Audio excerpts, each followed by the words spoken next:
Hello बच्चों, welcome to management E learning. ये video lecture आपके एग्जाम पॉइंट ऑफ व्यू से बहुत बहुत बहुत इंपॉर्टेंट है। आप इसे जरूर देखिए। इस लेक्चर वीडियो में हम लोग देखेंगे बिजनेस स्टडी के पार्ट ए के ऑल चैप्टर। ठीक है, मार्क्स मैंने यहाँ पे दिखाया है आपको। Nature and significance of management, principal of management से 16 नंबर के क्वेश्चंस आते हैं। इस दोनों टॉपिक को क्विकली देखेंगे, प्लस इस दोनों टॉपिक से जो भी क्वेश्चंस बनते हैं और पूछे गए हैं वो देखेंगे। Business environment and planning 14 marks का वेटेज है। ये दोनों टॉपिक भी हम लोग क्विकली रिवाइज करेंगे एंड देन इन दोनों को से जो क्वेश्चंस आते हैं एग्जाम में बार बार पूछते हैं वो देखेंगे।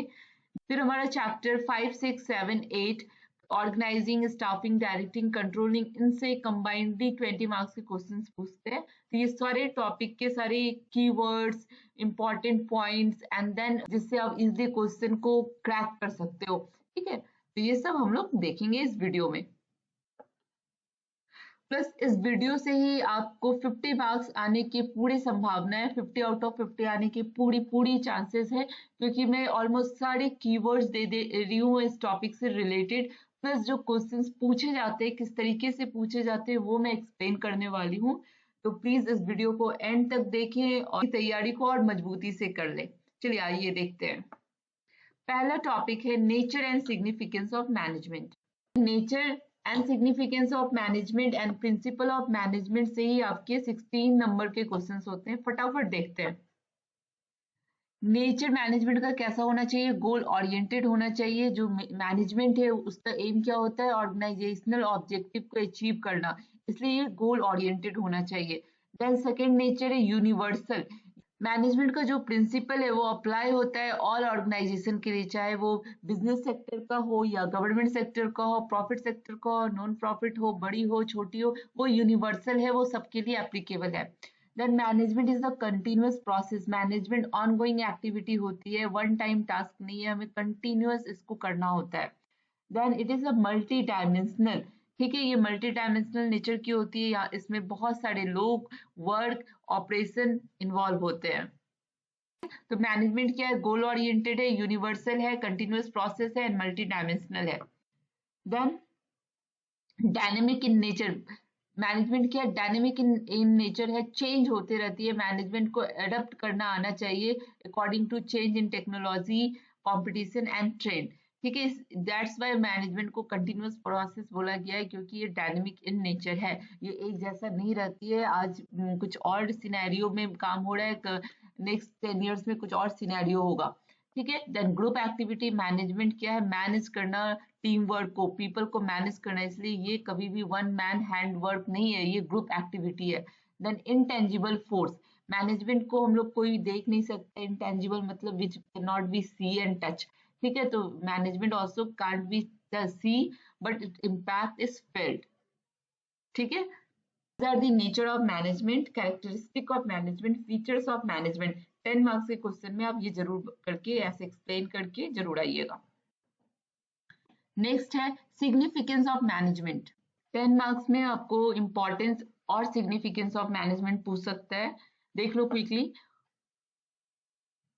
First one, achieve goal efficiently, then improves productivity, brings innovation, ensure stability and growth, help in decision making, maintain discipline and coordination, contribution to society। ठीक है, क्वेश्चंस करते हैं। विच of following is not a characteristic of management. Management का ये इसमें से कौन सा कैरेक्टरिस्टिक नहीं है? तो your answer is management is goal oriented, management is universal accepted, management is one time process, no, management is continuous process, so this is the not the characteristic of management।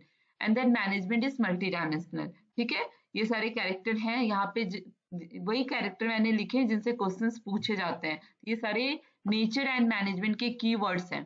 ठीक है, next topic है हमारा principal of management. Quickly देखते हैं। Principal of management में दो important topic है आपका। 14 प्रिंसिपल ऑफ मैनेजमेंट, ये बहुत ही इंपॉर्टेंट है, इससे क्वेश्चंस आते हैं, इसके अंदर से आते हैं, जो हेनरी फ्योल ने दिया था। And then scientific principle of management. ठीक है, the management principle are fundamental guideline. क्या है प्रिंसिपल? क्या ये फंडामेंटल गाइडलाइन है जो हेल्प करता है मैनेजर को to make decision and lead the organisation effectively. ठीक है, जो प्रिंसिपल क्या होते हैं, गाइडलाइन होते हैं जो मैनेजर को गाइड करता है कि कैसे आपको मैनेजमेंट करना है। ठीक है, Henri Fayol and F W. Taylor are the two key contributor of this principle. ठीक है, क्विकली देख लेते हैं। हेनरी फ्योल के 14 प्रिंसिपल पूछते हैं।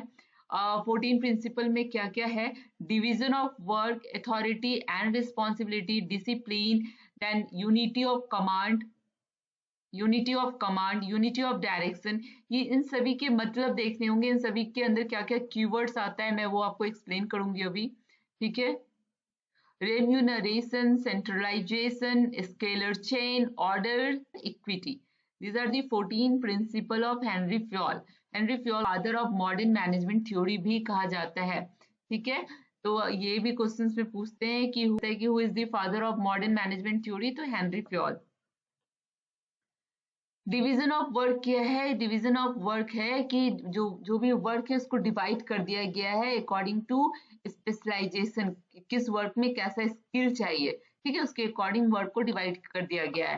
Then authority and responsibility, manager must have the authority to give the order. Manager के पास ये अथॉरिटी होता है, ये हक होता है कि वो ऑर्डर दे और रिस्पॉन्सिबिलिटी ले for the result. Discipline, employ must follow the rules and regulation और एग्रीमेंट। एम्प्लॉय को रूल्स एंड एग्रीमेंट फॉलो करना होता है, जैसे ड्रेस कोड हो गया या टाइम हो गया आने का, टाइम जो ब्रेक टाइम है वो हो गया। देन जो डिसिप्लिन है वहाँ का वो सारा चीज उनको फॉलो करना होता है। Then unity of command, employ should receive order from only one superior.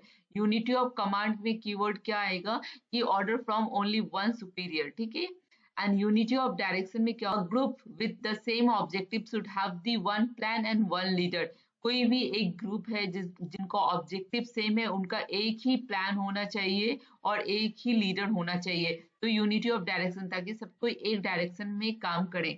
ठीक है, यूनिटी ऑफ कमांड में होना चाहिए कि जो कमांड मिलता है, जो गाइडलाइंस मिलता है, जो ऑर्डर मिलता है वो एक सुपीरियर से मिलना चाहिए, एक बॉस से मिलना चाहिए। एंड यूनिटी ऑफ डायरेक्शन में क्या होता है, जो ग्रुप ऑफ पीपल है जो काम कर रहे हैं उनका एक ही प्लान होना चाहिए, एक ही ऑब्जेक्टिव होना चाहिए, सेम ऑब्जेक्टिव होना चाहिए और सेम लीडर के अंदर उनका काम होना चाहिए। ठीक है, सब ordination of individual interest, that means जो कंपनी का इंटरेस्ट है, जो कंपनी के हित का इंटरेस्ट है वो पहले आएगा, उस पर पहले काम होगा rather than the personal interest. ठीक है, remuneration, fair wage, fair salary होनी चाहिए। सेंट्रलाइजेशन, डिसेंट्रलाइजेशन, ये सेंट्रलाइजेशन एंड डिसेंट्रलाइजेशन होता है डिसीजन टेकिंग प्रोसेस है, जो डिसीजन मेकिंग प्रोसेस है, कौन डिसीजन लेगा। तो सेंट्रलाइजेशन में क्या होता है कि मोस्ट ऑफ जो इंपॉर्टेंट डिसीजन है वो टॉप मैनेजमेंट के लोग लेते हैं। डिसेंट्रलाइजेशन का मतलब होता है कि सब सारे लोग मिलके वो डिसीजन कर सकते हैं। ठीक है, देन इसमें आपका पिरामिड स्ट्रक्चर का स्ट्रक्चर होता है, ऑर्गेनाइजेशन स्ट्रक्चर, एंड डिसेंट्रलाइजेशन में फ्लैट स्ट्रक्चर होता है। Then scalar chain, scalar chain का मतलब होता है clear hierarchy should exist for the communication. किसको रिपोर्ट करना है, किसको कम्युनिकेट करना है, वो स्केलर चेन में होना चाहिए कि क्लियरली मेंशन होना चाहिए, हायरार्की मेंशन होना चाहिए। और 10th number is order a place for everything and everything in its place. ठीक है, तो ऑर्डर का मतलब होता है कि सब चीज सीक्वेंस में ऑर्डर में रहना चाहिए ताकि काम करने में लेट नहीं हो। Everything should be placed in order. ठीक, ओके, ये केस स्टडी में पूछा गया है आपको प्रीवियस ईयर में, तो उसका आंसर ऑर्डर था वो डेंटिस्ट वाले क्वेश्चन में। जब वो अपना टूथ चेक करवाने जाती है तो उसको वो देखती है कि सारा चीज ऑर्डर में है, रिसेप्शनिस्ट अपना काम कर रही है, जो इंस्ट्रूमेंट है टूल से वो ऑर्डरली रखा हुआ है। कि जो डॉक्टर है, जो डेंटिस्ट है, उनकी इफिशियंसी बहुत ही हाई थी बिकॉज ऑफ द ऑर्डर। ठीक है, एवरीथिंग अरेंज इन ऑर्डर। है आपका इक्विटी, सारे एम्प्लॉय को इक्वल एंड रिस्पेक्टफुल ट्रीट करना चाहिए। जितने भी एम्प्लॉय ऑफिस में काम करते हैं सबको इक्वली एंड रिस्पेक्टफुल ट्रीट करना चाहिए। Then stability of tenure, tenure का मतलब होता है कि टर्नओवर को रिड्यूस करना। ठीक है, जो एम्प्लॉय को सेटिस्फाई करना है, एम्प्लॉय के टर्नओवर को, जो एम्प्लॉय छोड़ देते हैं उनको रिड्यूस करना है। ठीक है, तो जब एम्प्लॉय टर्नओवर आएगा तो tenure, stability of tenure principle आ जाएगा। देन इनिशिएटिव, इनिशिएटिव का मतलब होता है कि आप क्रिएटिव, आप इनिशिएट करो, एक्शन लो, ठीक है, पीपल को इनकरेज करो कि take action and be creative, ठीक है। स्प्रिट दी कॉप्स का मतलब होता है to promote the team work and unity amongst the employees. ये भी आप याद रखो कि स्प्रिट दी कॉप का मतलब क्या होता है कि to promote the team work को प्रमोट करते हैं, क्योंकि मैनेजमेंट का बहुत ही इंपॉर्टेंट कैरेक्टरिस्टिक है कि ये टीम में होती है, ठीक है, इसे टीम वर्क, तो इसलिए इसको टीम वर्क को प्रमोट करते हैं। एंड देन यूनिटी होनी चाहिए, that is come under the spirit de corps. No MCQs, MCQs से पहले हम लोग साइंटिफिक वाला भी देख लेते हैं, ठीक है, एक मिनट, ठीक है। अब साइंटिफिक प्रिंसिपल ऑफ मैनेजमेंट की भी बात कर लेते हैं। ओके, टेलर्स को फादर ऑफ साइंटिफिक मैनेजमेंट कहा जाता है। हेनरी फ्योल को फादर ऑफ मॉडर्न मैनेजमेंट कहा जाता है। हेनरी फ्योल को फादर ऑफ, एक मिनट, हेनरी फ्योल को फादर ऑफ मॉडर्न मैनेजमेंट कहा जाता है, आप कंफ्यूज मत होना। एंड ट्योल को फादर ऑफ साइंटिफिक मैनेजमेंट कहा जाता है, ठीक है। इन्होंने कुछ प्रिंसिपल्स दिए हैं जो बेस्ड है टू इम्प्रूव दी प्रोडक्टिविटी, ठीक है। Yes, this principle to improve the productivity, देख लेते हैं principle. Science not the thumb rule, ठीक है। जो मैनेजमेंट है वो किस पे बेस होता है, रिसर्च पे बेस होता है, डेटा पे बेस होता है, ना कि गेसेस किया जाता है, तो it is based on science not the thumb rule, ठीक है। हार्मोनी नॉट डिस्कॉर्ड, हार्मोनी मतलब तालमेल, good relationship between the worker and management, ठीक है, या बिटवीन दी वर्कर्स। और नॉट डिस्कॉर्ड, डिस्कॉर्ड मतलब क्या होता है कि कोई तालमेल नहीं, डिसएग्रीमेंट, तो इसलिए मैनेजमेंट क्या है, इस हार्मोनी नॉट द डिस्कॉर्ड, यहाँ गुड रिलेशनशिप मेंटेन करना होता है between the workers and management, between the management, between the workers, तो काम अच्छे से होती है। Now third is the cooperation not individualism, corporation, यहाँ पे management, employees and management should work together as a team, ठीक है, कॉर्पोरेट हर एक लेवल पे करना होता है। Then development of each and every person, management focus to develop each and every person to make the productivity increase, ठीक है, to make to improve the productivity, training the employee, train the employee to reach their full potential, ठीक है। तो science not the thumb rule, harmony not discord, cooperation not individualism, development of each and every person। next principles क्या है, these are Taylor's techniques of scientific management। ये सारे techniques use होते हैं to follow the scientific management. Organization में अगर आपको scientific way में मैनेजमेंट करना है तो क्या क्या टेक्निक्स यूज करेंगे। Functional foremanship, the different supervisor for the different task, organization में एक टास्क नहीं होता है, बहुत सारे डिफरेंट डिफरेंट टास्क होते हैं, जैसे मार्केटिंग हो गया, सेल हो गया, एचआर हो गया, ऑपरेशनल मैनेजमेंट में बहुत सारे टास्क हो गए, तो इन सब के लिए अलग अलग मैनेजर होना चाहिए, अलग अलग सुपरवाइजर होना चाहिए।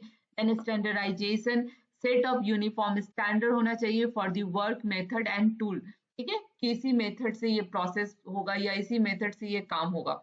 then differential fees wages system, that means कि according to job skill, according to worker efficiency, जैसे higher wages होना चाहिए जो highly capable हैं, जो ज्यादा काम संभाल रहे हैं, जॉब रिक्वायरमेंट जिनकी डिमांड करती है, स्किल जो डिमांड करती है, उनकी वेजेस अलग होनी चाहिए, सबका एक जैसा सैलरी नहीं होना चाहिए।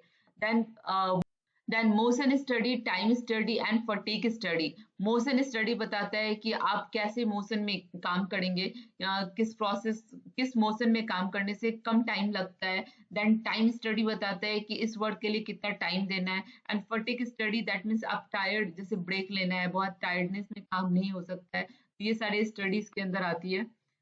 Okay, importance of the management principle, management principle का क्या इंपॉर्टेंस है, to improve the efficiency, improve करता है मैनेजमेंट की इफिशियंसी को, guide the decision making, promote the team work and harmony, then help in achieving the organization goal, ensure the fair treatment of the employee, ठीक है। Now the multiple choice question देखते हैं। Question है, which principle of general management advocates that the employee turnover should be minimized, employee turnover की बात कर रहा है, should be minimized to maintain the organizational efficiency, ठीक है। तो हम लोग जब स्टेबिलिटी ऑफ पर्सनल या स्टेबिलिटी ऑफ टेनोर में होता है कि एम्प्लॉय के टर्नओवर को रिड्यूस किया जाए, मिनिमाइज किया जाए, तो correct option is a. According to Henry Fayol, if this principle of general management is violated, authority is determined, discipline is jeopardy, and order disturbed, and stability threatened, then identity principle. ठीक है, यहाँ पे किस principal का बात किया गया है जहाँ पे अथॉरिटी को अंडरमाइन किया जा रहा है? डिसिप्लिन इज दी जियोपार्डाई, मतलब यहाँ पे डिसिप्लिन क्या है? क्लियर नहीं है, ठीक है। ऑर्डर डिस्टर्ब हो रहा है, स्टेबिलिटी थ्रेटेंड हो रहा है, तो यहाँ पे डिसिप्लिन कमांड, जो डिसिप्लिन प्रिंसिपल है उस पे फोकस किया जा रहा है कि कौन से प्रिंसिपल यहाँ पे कमजोर है, तो डिसिप्लिन प्रिंसिपल पे वर्क करना पड़ेगा, ठीक है, इसे ठीक करने के लिए। नेक्स्ट क्वेश्चन है, according to this principle of scientific management, scientific management में क्या क्या आता है? Science not the thumb rule, corporation not individualism, harmony not discord, ठीक है, development of each and every person. तो अभी यहाँ पे क्वेश्चंस क्या पूछा है वो देख। According to this principle of scientific management, the employees should be rewarded for their suggestion, which result in substantial reduction in the cost. ठीक है, तो यहाँ पे क्या बोला जा रहा है कि यहाँ पे क्या इंक्रीज किया जा रहा है इस स्टेटमेंट से कि एम्प्लॉय को रिवॉर्ड देना चाहिए फॉर देयर सजेशन। तो giving reward for giving suggestion के लिए क्या हो जाएगा, क्या इंक्रेज कर रहे हैं हम लोग इसमें से? The corporation not individualism, that means कि सब कॉर्पोरेट कर रहे हैं, ठीक है। Management is a science, art, profession and all of this. What is the correct answer? Correct answer is D, the management is art, science and profession, ठीक है, correct answer is D, ठीक है। Management is considered as a profession because it has well defined body of knowledge, it requires the specialized training, it follow the ethical standard and all of this. Yes, management को profession क्यों कहा जाता है? क्योंकि ये follow all of this, the correct answer is all of this.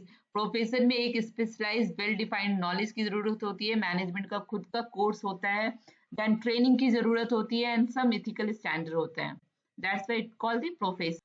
Next topic is level of management, ठीक, of management. Level of management में क्या देखेंगे हम? यहाँ पे मैनेजमेंट को कितने लेवल में डिवाइड किया गया है? Top level, middle level and lower level, 3 level में मैनेजमेंट को डिवाइड किया गया है, वो देखेंगे। देन हर एक लेवल के रोल्स एंड रिस्पॉन्सिबिलिटी देखेंगे। आपके एमसीक्यूज मल्टीपल चॉइस क्वेश्चन में roles and responsibility from the individual level, सारे लेवल के रोल्स एंड रिस्पॉन्सिबिलिटी के अंदर से क्वेश्चन आते हैं, ठीक है। तो management is divided into 3 levels with each distinct roles and responsibility, ठीक है। टॉप लेवल मैनेजमेंट को स्ट्रेटेजिक लेवल भी कहा जाता है, क्योंकि यहाँ पे जो जितने भी प्लानिंग होती है, डिसीजन मेकिंग प्रोसेस होती है, गोल बनाई जाती है, ये सारे टॉप लेवल मैनेजमेंट के अंदर आता है, ठीक है। तो क्या क्या की फंक्शन है उनके, क्या क्या रोल्स हैं? Decision making, setting goals and overall company direction, ठीक है, कंपनी की पॉलिसी बनाना, कंपनी का गोल सेट करना, देन जो मेजर इंपॉर्टेंट डिसीजन मेकिंग है वो लेना, कंपनी को एक डायरेक्शन में ले जाना, ओवरऑल डायरेक्शन देना, ये टॉप लेवल मैनेजमेंट का काम होता है। की पोजीशन क्या है? टॉप लेवल पे कौन बैठा होता है? सीईओ, चीफ एग्जीक्यूटिव ऑफिसर होते हैं, मार्केटिंग के अलग होंगे, ऑपरेशन के अलग होंगे, एचआर के अलग होंगे, तो बहुत सारे सीईओ होते हैं। then chief financial officer, then chief operating officer, ठीक, and board of director, ठीक है। रिस्पॉन्सिबिलिटी क्या है टॉप लेवल मैनेजमेंट का? The setting company policy and vision, company का पॉलिसी, कंपनी का विजन सेट करना, देन स्ट्रैटेजिक डिसीजन मेकिंग लेना, जो लॉन्ग टर्म्स के लिए डिसीजन होती है, जो स्ट्रैटेजिक लेवल पे डिसीजन ली जाती है उसको वो बनाते हैं। Managing the overall financial performance, ठीक है, ये टॉप लेवल मैनेजमेंट का होता है। टॉप लेवल में कौन बैठा रहता है, कौन की पोजीशन, क्या होल्डिंग की पोजीशन होती है? CEO, CFO, COO and board of director, ठीक है। इनका रोल क्या है? Decision making, setting goal and overall company direction. Next level होता है हमारा मिडिल लेवल ऑफ मैनेजमेंट, ठीक है। मिडिल लेवल मैनेजमेंट को हम लोग टैक्टिकल लेवल भी कहते हैं। मिडिल लेवल मैनेजमेंट में क्या रोल्स क्या होता है? रोल्स होता है इम्प्लीमेंटिंग दी पॉलिसी, जो पॉलिसी बनाया गया है टॉप लेवल मैनेजमेंट के द्वारा उनको इम्प्लीमेंट करना, देन कोऑर्डिनेटिंग दी डिपार्टमेंट को कोऑर्डिनेट करना, मैनेजिंग दी टीम्स, ठीक है। की पोजीशन क्या होती है इनकी? Department head, department manager, regional manager, branch manager. ठीक है, तो जो भी जो हेड होते हैं डिपार्टमेंट के, जो मैनेजर होते हैं, वो सब की यहाँ पे की पोजीशन होल्डिंग होते हैं मिडिल लेवल मैनेजमेंट में। रिस्पॉन्सिबिलिटी होती है translating the top level goal into the actionable plan. जो भी गोल बनाई गई है टॉप लेवल मैनेजमेंट के द्वारा, उनको एक्शन में लाना। जो भी पॉलिसी बनाई गई है उनको इम्प्लीमेंट करना। Supervising the lower management, supervise करना लोअर लेवल मैनेजमेंट को। Monitoring the performance and productivity. Middle level management देख लीजिए, टॉप लेवल पहले आता है, देन मिडिल लेवल आता है। मिडिल लेवल में आपकी पोजीशन होल्डर हो जाते हैं department manager, then regional manager, branch manager. इनका रोल रिस्पॉन्सिबिलिटी क्या है? To translating the top level goal into the actionable plan. जो भी टॉप लेवल के द्वारा गोल बनाई जाती है, पॉलिसी बनाई जाती है, उनको एक्शन में लेके आना। देन वो कोऑर्डिनेट करते हैं लोअर लेवल से टॉप लेवल को। ठीक है, देन सुपरवाइज करते हैं लोअर लेवल मैनेजमेंट को। Monitoring, maintain and monitoring the performance and productivity. Now third one is the lower level management, जिसको ऑपरेशनल लेवल मैनेजमेंट कहा जाता है, जहाँ पे एक्चुअल ऑपरेशन की काम होती है। उसको कौन कौन सुपरवाइज करता है? The supervisor, team leader and foreman. ठीक है, रोल एंड रिस्पॉन्सिबिलिटी क्या है? ठीक है, advise the employees and daily operation, daily operation कौन देखता है? Lower level manager. then ensure the efficiency and productivity, handle the employees motivation and problem solving। ठीक है, एम्प्लॉय को मोटिवेट करना, उनके प्रॉब्लम को सॉल्व करना। Then solve immediate problem and report the middle level management. ठीक है, तो ये आपका पूरा लेवल ऑफ मैनेजमेंट है, जिसमें टॉप लेवल आते हैं, मिडिल लेवल आते हैं, लोअर लेवल आते हैं। Top management is responsible for formulating the policy and long terms goal. The answer is, कौन सा लेवल ऑफ मैनेजमेंट फॉर्मुलेट करता है policy and long terms goal? Top level management. Which of following is a function of top level management? Ensure the quality of output, assign the necessary duties and responsibility to their department, taking responsibility for all the activities of the business and its impact on society, ensure the safety standard for maintaining within the organization। ठीक है, तो इसमें आप correct answer क्या होगा यहाँ पे? Yes, C number, taking the responsibility for the all the activities of business and its impact on society। क्योंकि टॉप लेवल मैनेजमेंट का रिस्पॉन्सिबिलिटी होता है कि वो सोसाइटी की पे क्या इम्पैक्ट होगा उसके बिजनेस का, उसका वो ख्याल रखे। ठीक है, तो taking the responsibility for the all activities of business and its impact on society. Which of following is not a designation related to the lower level management? Lower level management में कौन सा डेजिग्नेशन, कौन सा job profile नहीं आता है? Plant superintendent, supervisor, section officer, marketing manager. Marketing manager आपका middle level of management में आ जाता है। ठीक है, level of management serve as a link between the top level manager and the first line manager। first line manager को lower level manager भी कहते हैं। ठीक है, तो middle level management क्या करता है? एक लिंक सर्व करता है टॉप लेवल से फर्स्ट लेवल या लोअर लेवल मैनेजमेंट के लिए। ओके, नेक्स्ट क्वेश्चन आपका क्या है? Which of the following statement is not true for the lower level management? ये जो स्टेटमेंट दिया है इसमें से कौन सी लोअर लेवल मैनेजमेंट के लिए सही नहीं है? Analyze the business environment and its implication for the survival of the business। नहीं, ये लोअर लेवल मैनेजमेंट नहीं करता है, बिजनेस इन्वायरमेंट को एनालाइज वो नहीं करता है, तो this statement is not true for the lower level management. ठीक है, otherwise quality of output lower level management को मेंटेन करना होता है, reduce the wastage of the resource ये भी देखता है, then ensure the safety standard. So this all three come under the lower level management. But ठीक है, बिजनेस इन्वायरमेंट को एनालाइज करना, इसके इम्प्लीकेशन को देखना, ये टॉप लेवल मैनेजमेंट का काम होता है। वो बिजनेस इन्वायरमेंट को एनालाइज करके ही स्ट्रैटेजिक डिसीजन प्लानिंग करते हैं। ठीक है, next topic business environment. Business environment को दो पार्ट में डिवाइड किया गया है, internal environment and external environment. Internal environment होता है विद इन द ऑर्गेनाइजेशन। ठीक है, ऑर्गेनाइजेशन के अंदर, जैसे हो गया management structure, company policy, this are come under the internal environment. External environment जिसमें माइक्रो इन्वायरमेंट आता है और मैक्रो इन्वायरमेंट आता है। माइक्रो इमीडिएट सराउंडिंग होता है एंड माइक्रो आपके ब्रॉड लेवल पे होता है, जैसे पॉलिटिकल हो गया, गवर्नमेंट हो गया, लीगल हो गया, वो सब देखेंगे हम लोग। ठीक है। इंटरनल इन्वायरमेंट के अंदर जो विद इन ऑर्गेनाइजेशन होता है, the factor with in the business that can be control, ठीक है। इंटरनल इन्वायरमेंट के अंदर जो भी आता है उसको हम लोग कंट्रोल कर सकते हैं, वो बिजनेस के हाथ में होता है, ऑर्गेनाइजेशन के हाथ में होता है। Example employee management structure, company policy, organizational culture, okay. But जो एक्सटर्नल इन्वायरमेंट है, जो माइक्रो इन्वायरमेंट है, वो इमीडिएट सराउंडिंग होती है जिसपे थोड़ा कंट्रोल होता है, जैसे कस्टमर हो गया, कॉम्पिटिटर हो गया, सप्लायर हो गया, इंटरमीडिएटरीज हो गया, ठीक है, डिस्ट्रीब्यूटर एंड रिटेल। तो ये हमारा हो गया micro level of environment, okay, जिसमें अगर कुछ भी चेंज होगा, इनमें कुछ भी चेंजेस होगा तो हमारे बिजनेस पे उसका इम्पैक्ट आएगा, ठीक है। ब्रॉडर इन्वायरमेंट में क्या क्या होता है, ब्रॉडर इन्वायरमेंट में हमारा आ जाता है micro level environment. Broader factor क्या है बिजनेस इन्वायरमेंट का, या माइक्रो इन्वायरमेंट क्या है, तो political legal environment, economic environment, then social cultural environment, technological environment, natural environment. Keywords देख लेंगे किसके अंदर क्या क्या आता है। पॉलिटिकल लीगल इन्वायरमेंट के अंदर government policy, law, trade regulation. अगर किसी भी एमसीक्यूज में अगर आपको गवर्नमेंट पॉलिसी की बात करें, लॉ की बात करें, ट्रेड रेगुलेशन की बात करें, तो वो पॉलिटिकल लीगल इन्वायरमेंट के अंदर आता है।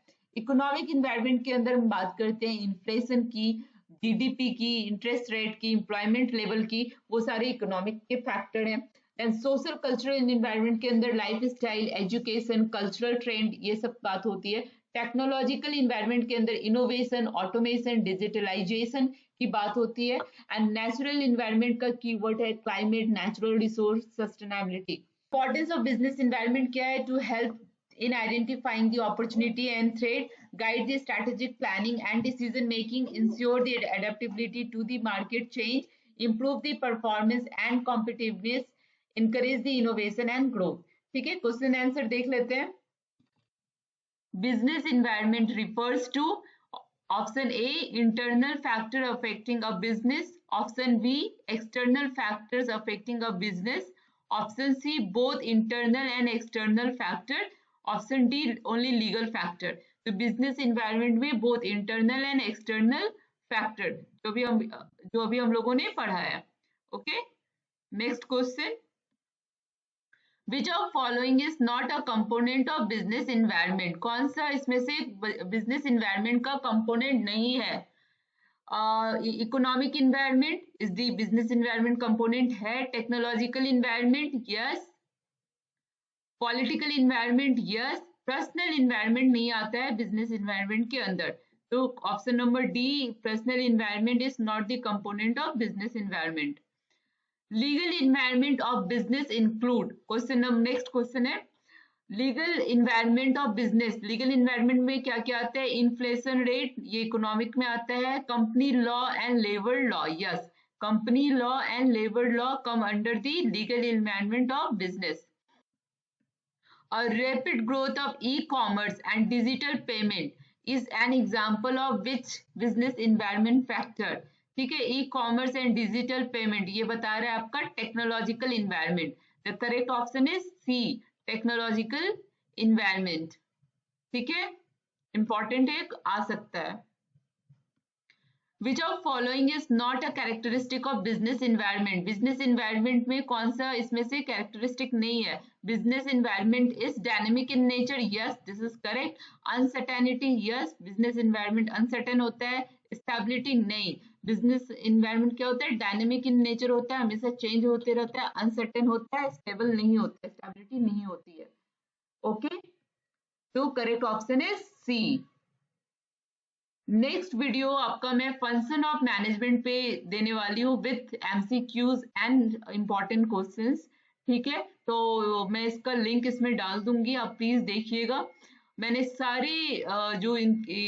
सारे फंक्शन है मैनेजमेंट का, उसके सारे कीवर्ड्स अच्छे से मेंशन किए हैं। एमसीक्यूज उस पे जो पूछे गए हैं बार बार वो उसमें डाला है। ठीक है, और वो डाला है, उसके अंदर सारे कीवर्ड्स डाले हुए हैं, तो बहुत ही इजी होगा आपको आपके एग्जाम के लिए। Okay, thank you for watching. और अगर चैनल को सब्सक्राइब नहीं किया है तो please subscribe this channel management E learning, और लाइक जरूर कीजिए, कमेंट जरूर कीजिए। Okay, all the best for your exam.